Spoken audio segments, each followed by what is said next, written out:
Halo, selamat jumpa kembali dengan saya Ari Ahmad Arman dalam kuliah kita Perancangan Enterprise Architectures. Pada pertemuan kali ini kita akan berbincang tentang modul 7 ya, yaitu tentang Application Architectures.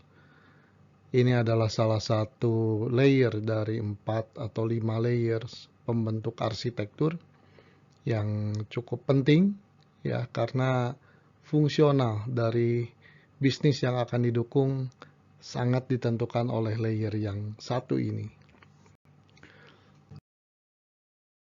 Baik, kita pahami dulu objektif dari bagian application layer ini ya.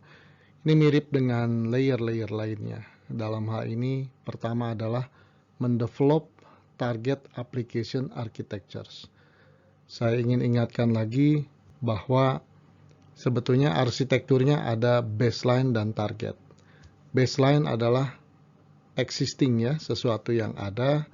Nah, yang kita develop secara khusus itu adalah target. Ya, application architectures untuk target, untuk masa depan. Nah, ini tentunya harus sesuai dengan arsitektur-arsitektur sebelumnya ya. Dalam hal ini, karena application architectures ini bagian dari information system architectures, ya. Oleh karena itu, yang sebelumnya dianggap sebelumnya itu adalah business architectures dan architecture vision. Jadi visinya kemana nih arsitektur ini? Nah, itu harus align ya dengan application architectures. Baik, yang kedua adalah identify candidate architecture roadmap. Ya, di akhir kita akan menghasilkan daftar inisiatif untuk bergerak dari kondisi arsitektur saat ini, semua domain, ya, menuju arsitektur masa depan, semua domain juga. Dalam bentuk apa bergerak itu maksudnya? Yaitu dalam bentuk berbagai inisiatif yang harus dilakukan, yang kita tuangkan dalam sebuah timeline yang akhirnya kita sebut sebagai roadmap. Nah, roadmap ini bisa kita pilah-pilah ya berdasarkan domain arsitekturnya. Jadi, di dalam application architectures objektif ini, kita akan mengidentifikasikan kandidat arsitektur roadmap-nya ya untuk bagian application architectures. Baik, gambar yang sama saya munculkan berulang-ulang di setiap pembicaraan tiap domain ya. Jadi posisi kita ada di mana? Posisi kita seandainya domain-domain itu kita gambarkan sebagai piramid, maka kita ada di dalam posisi data dan aplikasi ya yang membentuk information system architectures. Bagian data sudah kita bicarakan pada pertemuan sebelum ini ya. Nah, sekarang kita bicarakan bagian application. Tapi perlu saya ingatkan kembali bahwa data dan application itu adalah satu paket yang tidak terpisahkan. Artinya, kita bicara data saja akan merasa tidak lengkap. Kok ini prosesnya tidak dibicarakan. Ya, demikian pula kalau kita bicara application, maka sekarang akan lebih berorientasi pada proses-proses bisnis apa yang akan dibantu ya pelaksanaannya, eksekusinya dengan teknologi dalam hal ini applications. Nah, datanya di mana? Sudah dibicarakan dalam arsitektur data.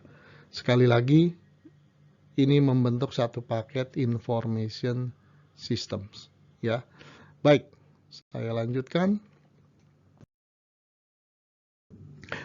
Nah, kalau dipandang dari TOGAF ADM ya, TOGAF ADM, Architectures Development Method. Kita sekarang berada di lingkaran ketiga, Information System Architectures, yang sekali lagi terdiri dari dua komponen ya, yaitu Data Architectures, Application Architectures. Nah, baik data maupun application sama-sama selalu dibagi menjadi baseline, merepresentasikan kondisi yang ada saat ini, arsitektur saat ini, dan target, ya, kondisi arsitektur yang diinginkan. Dalam hal ini arsitektur aplikasi yang diinginkan, targetnya seperti apa. Sekali lagi saya ingatkan bahwa baseline dan target sebaiknya dimodelkan dengan model yang sama. Supaya apa? Supaya memudahkan kita dalam mengidentifikasikan gap-nya. Karena berikutnya kita harus identifikasikan gap, ya. Dengan similar representasinya dengan mudah kita identifikasikan bahwa di baseline tidak ada A misalnya. Oh, di target ada A, berarti kita harus mengembangkan A. Di baseline ada B dan C. Ternyata di target B dan C itu digabung menjadi BC. Berarti ada merge, inisiatif untuk memerge aplikasi menjadi dari B dan C menjadi BC dan sebagainya. Itu kira-kira yang akan kita lakukan dalam gap dan memikirkan inisiatif apa yang harus dilakukan. Baik, kemudian ini satu representasi yang selalu saya sajikan dalam pembahasan saya, yaitu menyajikan di dalam tahap ini, ya, di dalam tahap application architecture dalam hal ini, itu apa yang harus kita lakukan? Yang harus kita lakukan adalah seperti yang di tengah, yaitu steps itu ya. 1 sampai 9, langkah 1 sampai 9. Saya sudah highlight mana-mana yang penting, kemudian apa saja inputnya, apa saja outputnya. Saya kira sudah familiar sekali ya dengan gambar ini, sudah digunakan secara lebih awal di dalam pembahasan domain arsitektur sebelumnya. Baik, kemudian saya juga menyajikan atau punya alternatif penyajian.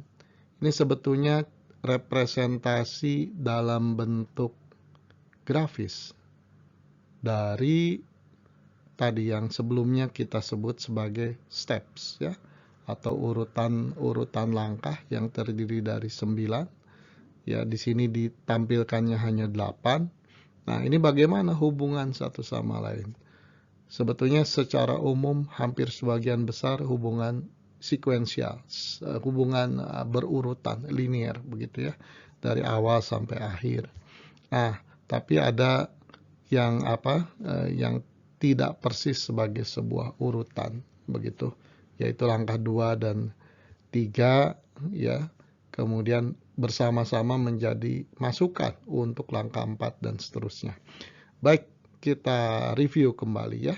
Walaupun ini sangat mirip dengan yang sudah dijelaskan sebelumnya, hanya konteks arsitekturnya beda. Dalam hal ini, kalau sebelumnya kita menjelaskan business architectures, data architectures, nah sekarang kita menjelaskan application architectures. Baik, langkah pertama yang harus dilakukan adalah nomor 1 ini ya, select reference model, viewpoint, and tools. Jadi di sini sifatnya persiapan. Yang pertama itu ya, kita mau kalau ada referensi untuk model-model yang akan kita gunakan, referensinya seperti apa, dari mana. Nah, disinilah kita memutuskan. Lalu viewpoint, sudut pandang kita bagaimana? Karena melihat arsitektur ini bisa banyak sudut pandang, ya. Nah, ini kita putuskan viewpointnya dari kacamata yang mana, sedetil apa dan sebagainya. Lalu mungkin tools, kalau kita menggunakan tools, apakah tools yang integrated untuk EA atau tools parsial untuk membuat diagram dan sebagainya, kita putuskan. Ya, intinya hal-hal yang sifatnya persiapan kita lakukan di tahap 1 ini. Baik, berikutnya setelah tahap 1 selesai, kita masuk ke tahap kedua. Ya, tahap kedua atau paralel dengan tahap ketiga kalau kita punya resource yang mengerjakannya lebih dari 1. Tapi mungkin lebih baik kita urut ya. Nah, oke lah, kita mulai dengan tahap kedua, baseline application architectures, develop atau identify. Kenapa saya berikan kata identify di sana? Karena agak berbeda antara tahap 2 dan tahap 3 ya. 2 dan 3 tuh dua-duanya menghasilkan arsitektur. Tapi kalau 2 itu sebetulnya bukan menghasilkan, tapi bukan dengan cara membuat atau merancang. Ya. Namun yang kedua itu adalah berdasarkan apa yang sudah ada saat ini. Ya, kalau kita beruntung, mungkin organisasi enterprise yang sedang kita kerjakan mempunyai dokumentasi yang sangat lengkap. Maka intinya di tahap 2 ini kita tinggal mengumpulkan dokumentasi yang diperlukan, ya, yang bersumber pada ini, actual existing condition. Jadi kondisi yang ada, yang eksis, ya, aktual yang sesungguhnya. Nah, jadi tinggal identifikasikan, tinggal cari, tinggal minta kepada pihak-pihak yang memang bertugas menyimpan dokumentasinya. Nah, tapi sekali lagi, banyak situasi di mana perusahaan tidak mendokumentasikan dengan lengkap semuanya. Jadi bisa tidak lengkap dokumentasinya, bisa juga lengkap sebetulnya barangkali ya, tapi tidak up to date. Nah, jadi harus kita yakinkan kondisinya lengkap, up to date, dan sebagainya. Kalau tidak lengkap, tidak up to date, maka kita harus lakukan kemungkinan paling buruk. Kalau tidak ada, maka kita harus turun, terjun ke lapangan, wawancara ke pihak-pihak yang berkaitan, barangkali mengidentifikasikan atau mengamati langsung berbagai aplikasi dan sebagainya. Nah, inilah yang harus kita lakukan sampai kita mendapatkan gambar arsitekturnya yang merepresentasikan baseline. Baik, itu yang nomor 2 ya. Kemudian kita harus melakukan hal yang mirip, dalam hal ini menghasilkan arsitektur aplikasi, tapi untuk target. Ya, untuk target. Nah, kalau kita bicara untuk target, maka sebetulnya kita itu melakukan alignment dengan architecture vision. Dari architecture vision itu kita tahu ini arsitektur itu diarahkan kemana nih, ujungnya menuju kemana. Ya, nah kemudian mungkin juga di luar architecture vision, ya, kita bisa alignment atau melihat apa yang sudah kita definisikan dengan atau dalam arsitektur bisnis, juga arsitektur data. Karena ini sangat mungkin saling terkait. Ya, dengan bisnis adalah fungsi-fungsi bisnis capability mana yang harus direpresentasikan dalam aplikasi. Lalu data-data mana dari arsitektur data yang berhubungan dengan arsitektur aplikasi, ya. Nah, oke, baik, singkatnya 2 dan 3 katakanlah sudah ada. Dan saya ingatkan lagi, ini harus direpresentasikan dengan cara yang sama, model yang sama, supaya supaya mudah mengidentifikasikan gap, ya. Nah, oke, setelah 2, 3 kita masuk ke tahap ke-4. 4 itu adalah mengidentifikasikan gap antara kondisi baseline dan kondisi target. Kalau perusahaan merasa tidak butuh perubahan apapun, pasti otomatis baseline dan target sama. Proses selanjutnya akan sangat-sangat sederhana. Cukup dikatakan gap-nya tidak ada inisiatif yang harus dilakukan, selesai. Tapi biasanya sebuah perusahaan yang berkembang tidak demikian, ya. Sekecil apapun biasanya selalu ada perubahan dalam pengertian improvement, ya. Improvement menuju kondisi yang lebih baik sekecil apapun. Baik, anggap ada gap-nya diidentifikasikan di sini. Berdasarkan gap tersebut, jadi gap itu perbedaannya, ya, mengidentifikasikan, menganalisis perbedaannya. Kalau gap itu sudah teridentifikasi, maka kita bisa mengidentifikasikan di yang kelima ini langkah apa yang harus dilakukan agar gap itu jadi tidak ada. Atau gap itu tidak ada maksudnya adalah supaya kondisi baseline berubah menjadi kondisi target. Kalau sudah jadi kondisi target kan berarti tujuan sudah tercapai, yaitu dengan melakukan berbagai inisiatif. Mungkin pengembangan, mungkin ada aplikasi yang dimatikan, mungkin ada aplikasi yang di-merge, ya, ada aplikasi yang harus dimodifikasi, dan sebagainya. Nah, ini. Di yang kelima itu kita dapatkan kandidat roadmap komponen khusus untuk aplikasi, ya. Lalu 6 dan 7 satu paket saya kira, ya. Intinya adalah setelah roadmap itu kita dapatkan, maka kita harus lakukan semacam impact analysis begitu, ya. Melihat impact-nya bagaimana. Mungkin impact itu ada yang berakibat pada ketergantungan satu sama lain, semacam konflik teknologi, konflik teknis begitu, ya, dan sebagainya. Nah, ini harus dicari komprominya supaya kita mendapatkan solusi yang terbaik, ya, dari berbagai sudut pandang. Karena mungkin hal-hal yang sudah eksis yang lain, oh itu view-nya data, oh itu view-nya bisnis. Nah, ini harus kita buat align satu sama lain.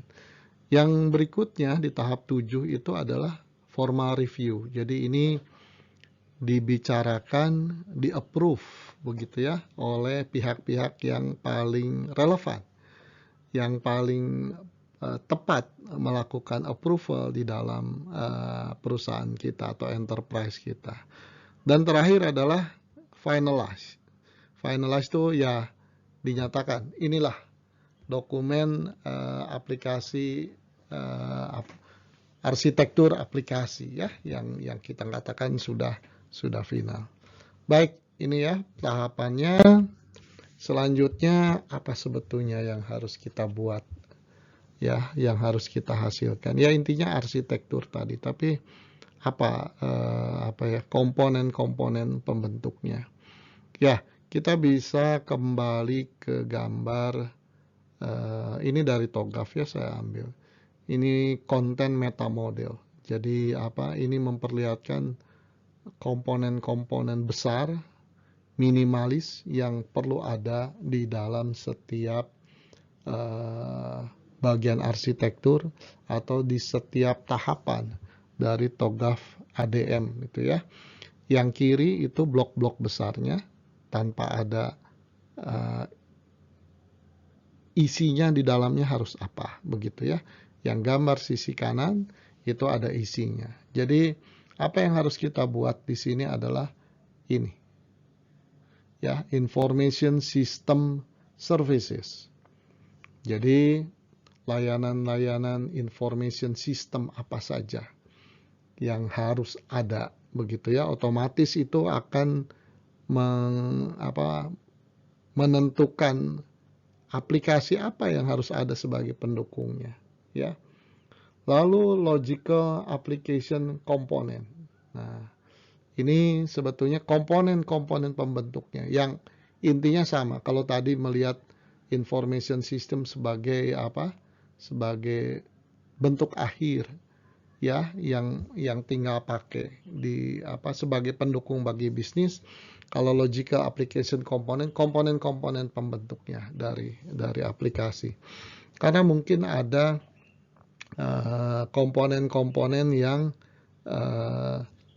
ini, ya, tidak muncul sebagai sebuah information system, tapi itu ada atau diperlukan di dalam sebuah environment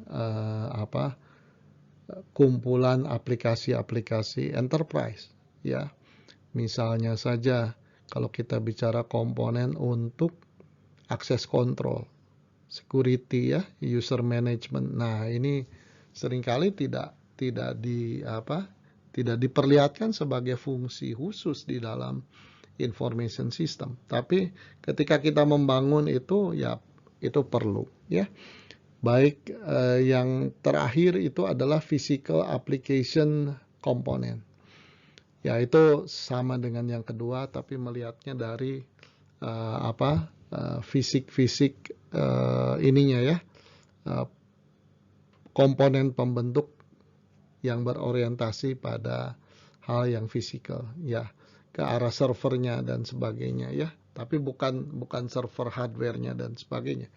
Hanya ini aplikasi ini nanti memerlukan satu server, aplikasi ini memerlukan apa yang berorientasi pada fisikal dan seterusnya. Itu yang harus kita hasilkan, ya, di dalam tahap ini. Baik. Nah, lalu TOGAF itu lebih banyak menggiring apa yang harus dihasilkan itu dalam bentuk katalog, ya, katalog itu daftar, kemudian matriks. Kalau matriks itu hubungan antar satu katalog dengan katalog lainnya. Satu lagi visualisasi dalam bentuk diagram-diagram. Ini rekomendasi TOGAF kalau ingin lengkap di dalam tahap application architectures ini dianjurkan membuat semua ini katalog, matriks, dan diagram ini. Tapi saya kira setiap perusahaan bisa punya alasan tertentu, ya, tidak membuat secara lengkap, tapi memilih mana yang paling signifikan. Ya, beberapa hal yang saya kira tidak terhindarkan, application portfolio katalog, ya, katalog atau daftar aplikasi, ya, pasti perlu itu, ya, tidak mungkin tidak. Lalu application organization matrix, ya, tabel matriks yang melihat hubungan ini aplikasi ini berhubungan dengan unit organisasi yang mana, aplikasi ini unit organisasi yang mana. Ini sangat perlu juga. Lalu application dan function, ya, hubungannya. Kalau tadi unit organisasinya, nah ini fungsi.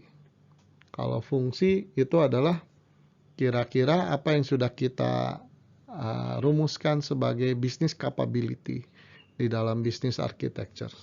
Nah, ini aplikasi dengan business capability sehingga kita tahu proses kapabilitas bisnis yang mana itu disupport oleh aplikasi yang mana, ya, sehingga kita dengan mudah mengidentifikasikan kalau capability bisnis yang mana nggak beres, performance-nya nggak bagus, ya kita bisa langsung lihat matriks ini, tahu application yang mana nih yang harus di-improve, ya. Satu lagi paling tidak ini application interaction matrix, ya. Nah, ini 4 ini yang paling minimal diperlukan, ya. Tentunya boleh kita menambahkan yang lain, bahkan boleh kita menambahkan di luar ini, ya. Ya, itulah sedikit fleksibilitas. Yang penting kita paham esensinya apa di application architecture ini sehingga kita bisa decide mana yang menurut kita penting sekali, gitu, ya. Mana yang bagi kita sifatnya opsional. Baik, ini sekedar penjelasan singkat saja, ya, ilustrasi. Application portfolio katalog tadi sebetulnya lebih ke daftar aplikasi, ya, tabel saja. Ini bisa nomor, nama aplikasi, mungkin kolom ketiga keterangan atau penjelasan, ya, ini. Sehingga kita bisa melihat daftar aplikasi apa saja. Kemudian interface katalog, ya. Nah, ini berbagai macam application interface ini dijelaskan di sini, ya. Nah, misalnya saja bahwa satu aplikasi, ya, itu mempunyai interface misalnya menggunakan API ya, atau interface-nya dengan cara masih sangat ini katakanlah aplikasi masa lalu, ya, ada yang harus supaya bisa connect itu melalui FTP, ya, dengan cara mengirim datanya dan sebagainya. Baik, saya kira banyak model interface. Nah, dari situlah dengan adanya informasi interface ini kita tahu mana aplikasi yang bisa kita buat betul-betul saling berkomunikasi satu sama lain. Mana aplikasi yang ini nggak kompatibel nih interface-nya, ya. Sehingga di dalam pendekatan solusi yang mungkin 15 tahun yang lalu itu pernah populer istilah apa ya, middleware ya. Middleware. Jadi middleware itu adalah sebuah perantara ya, posisinya in the middle ya, between two applications begitu, yang berbeda ininya, desain dan interface-nya, sehingga ya dibuatlah middleware di tengah yang punya dua sisi yang bisa berinterface kedua aplikasi yang berbeda ini dan sebagainya. Baik, kira-kira begitu ya pengertiannya. Application and organization tadi untuk melihat ini aplikasi ini apa terhubung dengan unit organisasi yang mana ya. Kemudian kalau dengan function tadi sekali lagi business function ini kurang lebih maksudnya sama dengan business capability ya, yang sudah kita definisikan dalam business architecture. Sehingga kita tahu nih, aplikasi mana, support business capability yang mana, dan seterusnya. Dengan demikian kita mudah juga menganalisis, ternyata ada business capability yang belum disupport oleh satu aplikasi pun. Atau ada business capability yang demikian complicated. Kenapa? Karena itu terhubung dengan 4 aplikasi misalnya dan seterusnya ya. Nah, ini banyak analisis yang bisa kita lakukan kalau kita punya tabel seperti ini. Baik. Nah, ini gambar yang pernah saya munculkan ya di data architectures ya.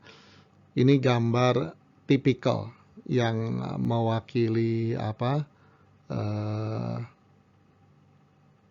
komponen-komponen yang terkait dengan data, cara pandang data. Yang kiri itu adalah sumber, ya. Kemudian yang tengah itu adalah lebih ke analitik, ya. Pengumpulan data di dalam sebuah warehouse yang besar, kemudian analitik dilakukan di sana, dan paling kanan itu visualisasi. Nah, ini maksudnya diperlihatkan lagi apa? Nah, ini adalah ini jadi penting ketika kita mencoba mencari hubungan korelasi antara application dengan data. Atau ketika kita mencari aplikasi apa saja yang dibutuhkan, salah satunya bisa kita manfaatkan data architectures ini untuk menggali. Ya, bagaimana nih proses kerjanya? Sederhana aja sebetulnya. Ini adalah aplikasi atau data-data sumber yang sifatnya internal. Ya. Jadi kalau kita bicara aplikasi, apa hubungannya? Kan ini data bukan aplikasi. Nah, setiap data ini pasti berhubungan dengan minimal satu aplikasi di sini. Misalnya ini data tentang project. Ya, ada proses project management. Di sini sangat mungkin ada aplikasi project management. Ini data finansial. Sangat mungkin di sini ada aplikasi yang finansial. Ya, mungkin satu ke satu, mungkin satu ke banyak juga bisa terjadi seperti itu. Jadi dengan melihat kotak ini saja kita sudah bisa mengidentifikasikan minimal berapa aplikasi yang harus tersedia, ya. Kemudian ini eksternal. Esensinya mengambil data-data dari luar ya. Dari Facebook, dari Twitter yang sekarang jadi X begitu ya.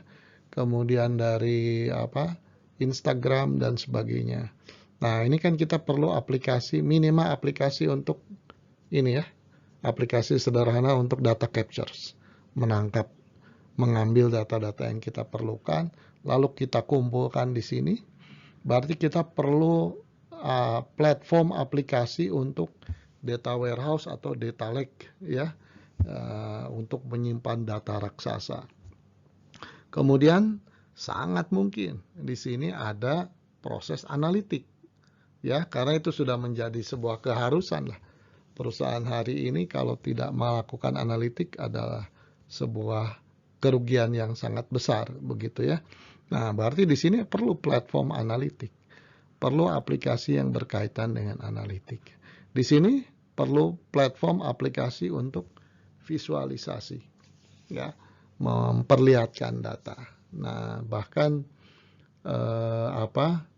beberapa perusahaan besar atau pemerintahan banyak yang membangun istilahnya itu command center, ya, command center, suatu ruangan di mana bisa melihat seluruh data informasi yang diperlukan, ada hasil-hasil analitik yang disajikan, termasuk memberikan komen, ya, secara digital, secara elektronik untuk mengatasi berbagai situasi. Ya, saya kira ini ya salah satu cara bagaimana kita mendapatkan berbagai macam item aplikasi yang harus kita siapkan, yang harus kita sediakan. Cara lain adalah di dalam tahap sebelumnya, business architecture, kita pernah bicara tentang sebuah diagram yang namanya value change diagram, ya. Ini value change diagram ini kurang lebih seperti ini, tidak detail. Nah, kemudian bisa dihubungkan, didetilasi dengan cara kurang lebih seperti yang kanan. Baik, tapi yang pentingnya di sini adalah ini sebetulnya item-item di kiri maupun di kanan lebih memperlihatkan bisnis proses atau bisnis capability lebih tepatnya, ya. Nah, ini bisa kita jadikan sumber juga untuk mengidentifikasikan berbagai aplikasi yang kita perlukan, ya. Baik, pada akhirnya seperti apa wujud dari application architectures, ya, yang sering dipilih, direpresentasikan di dalam perumusan application architectures, ya. Nah, jadi berdasarkan pengalaman saya di lapangan, ya, itu cukup meyakinkan bahwa berbagai pihak nasional maupun global itu pada umumnya menggiring application architectures ini ke dalam formulasi model mirip seperti ini. Apa artinya seperti ini tuh, ya? Nah, di sini adalah yang kotak-kotak merah itu merepresentasikan satu aplikasi. Satu aplikasi, kemudian kotak yang abu dan biru ini adalah kotak pengelompokan aplikasi. Jadi abu ini misalnya itu bukan aplikasi, biru ini bukan aplikasi, tapi merah ini adalah aplikasi. Tapi aplikasi ini berdasarkan pengelompokan karakteristik tertentu, cara pandang tertentu, itu dikelompokkan, grouping menjadi kotak-kotak yang lebih besar. Nah, grouping ini bisa dilakukan berdasarkan berbagai sudut pandang yang berbeda, ya. Jadi bisa saja misalnya karena aplikasi PQR itu sama-sama aplikasi finansial yang terkait kuat dengan finansial, maka ini dikelompokkan menjadi satu grup gitu, ya. Nah, lalu XY itu adalah aplikasi yang perlu penanganan khusus security-nya, ya. Itu dikelompokkan sebagai satu kelompok biru dan sebagainya, ya. Jadi begitu cara ininya. Kita harus sepakat cara mengelompokkannya bagaimana, cara pandang kita bagaimana, kemudian kita decide untuk kita kelompokkan berdasarkan cara pandang tersebut, ya. Nah, dengan dikelompokkan ini akan terlihat aplikasi mana yang kemungkinan saling ketika berproses menjalankan fungsinya itu saling terkait satu sama lain atau lebih banyak berinteraksi satu sama lain, gitu ya. Kalau dari gambar ini kan ya kemungkinan tebakannya PQR itu karena satu grup sangat mungkin, ya.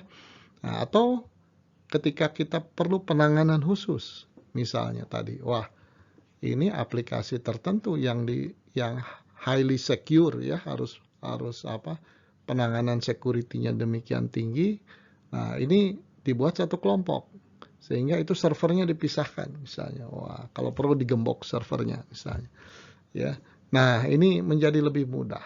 Itu kira-kira ya, application group itu manfaatnya kira-kira seperti itu. Ya, ini contoh berbagai ini ya, grup yang ada di dalam sebuah enterprise. Cara groupingnya silahkan ya, tapi ada baiknya kita melihat berbagai contoh ya, kemudian kita yang baik kita adopsi groupingnya itu cara ininya. Misalnya gini, di dalam contoh ini ada gateway ya. Nah, gateway ini merepresentasikan kelompok yang berfungsi sebagai gateway komunikasi antara enterprise dengan luar enterprise misalnya ya. Nah, ini jadi silakan dicari cara pengelompokan, contoh-contoh cara pengelompokannya. Bisa unit bisnis yang spesifik, bisa proses-proses yang common misalnya pemisahannya dan sebagainya. Ya, di bank itu misalnya sebuah bank bisa punya proses pengelompokan aplikasi seperti ini ya. Semua punya argumentasi masing-masing, tapi intinya ada baiknya kita mengelompokkan aplikasi itu. Khusus untuk bank ini ada contoh ya. Jadi disitulah kita tadi makanya di tahap awal itu mencari referensi ya, mencari dan menentukan referensi mana yang mau kita acu sebagai acuan. Kalau ada referensi direkomendasikan mengacu pada referensi tersebut ya. Mengapa? Karena sangat mungkin referensi itu sudah dipikirkan berkali-kali, sudah diimprove sehingga lebih benar, lebih baik daripada pemikiran dadakan yang mungkin kita pikirkan. Tapi juga kalau kita punya referensi tidak harus nyontek 100%. Kita boleh melakukan berbagai modifikasi ya. Jadi sebelum berpikir untuk menemukan sendiri cara pengelompokan, ada baiknya kita browsing mencari berbagai referensi yang sudah ada. Ya, ini cara pengelompokan lain dikaitkan dengan value change diagram ya, yang Porter itu. Nah, ini kalau dilihat ini value chain-nya sudah dimodifikasi ya, tidak seperti yang value change yang paling common, fundamental begitu. Ya silakan. Dari sini kita akan memudahkan nih groupingnya bagaimana ya. Ya tentunya akan lebih baik ketika grouping cara pandang bisnis, data, aplikasi itu slicingnya yang memang memungkinkan sama kita buat sama sehingga cara pandang kita itu sejalan. Ya, ini contoh ya halaman terakhir. Contoh pembagian atau memperlihatkan application architectures untuk e-commerce ya. Apakah harus menarik bagus 3 dimensi gambarnya seperti ini? Tidak menjadi sebuah keharusan ya. Yang penting tujuan kita tercapai, merepresentasikan arsitektur aplikasi dan buatlah representasi yang sama atau comparable antara arsitektur versi baseline dan arsitektur versi target, sehingga memudahkan kita untuk mengidentifikasikan gap-nya. Baik, saya kira itu saja yang bisa saya sampaikan ya untuk bagian ini, application architecture. Sampai ketemu pada bagian-bagian berikutnya.